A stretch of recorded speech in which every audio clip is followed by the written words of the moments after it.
حضرت جی عدنان گیلانی ہے کوہاٹ سے،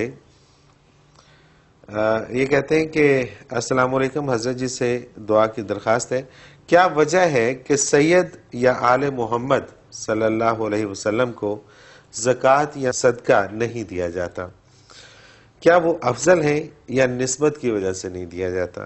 میں خود بھی سید ہوں، مہربانی سے رہنمائی فرما دیجیے۔ گزارش یہ ہے جی کہ نبی کریم صلی اللہ علیہ وآلہ وسلم کی ذات اتنی اعلی و عرفہ تھی کہ آپ پر صدقہ جائز نہیں تھا، چونکہ صدقہ کمزور کو دیا جاتا ہے، ٹھیک ہے، نااہل کو دیا جاتا ہے، اس میں اپاہج ہے، لولا ہے، لنگڑا ہے، کما نہیں سکتا، کوئی نہ کوئی ویکنس، کمزوری، کسی وجہ سے غربت، افلاس اس پہ ہے، سبحان اللہ، کیا بات ہے، کوئی نہ کوئی خامی ہے جس کی وجہ سے صدقہ دیا جاتا ہے، وہ محتاج ہے، اسے صدقہ دیا جاتا ہے۔ اللہ اکبر۔ تو نبی کریم صلی اللہ علیہ وسلم کی طرف خامی کا تصور محال ہے، لہذا وہاں صدقے کا تصور نہیں ہے۔ سبحان اللہ۔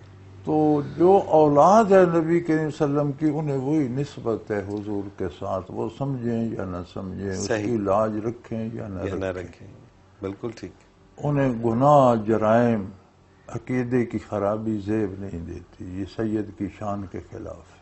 بالکل صحیح۔ انہیں لوگوں کا ہادی اور رہنما ہونا چاہیے، ان کا عقیدہ کھرا، عمل قابل رشک ہونا چاہیے، اور جہاں ہوں پتہ چلے کہ یہ اولاد رسول ہے، اور وہ اس سے بالا تر ہیں کہ کوئی انہیں صدقہ دے، ان میں وہ کمزوریاں نہیں ہونی چاہیے۔ سبحان اللہ، سبحان اللہ، کیا خوبصورت اس کی وضاحت آپ نے فرمائی ہے کہ ان میں کوئی خامی ہی نہیں تھی، سو صدقہ تو اس کو دیا کمزوری جاتا کا ہے جس میں تصور کوئی وہاں کمزوری نہیں۔ ہو۔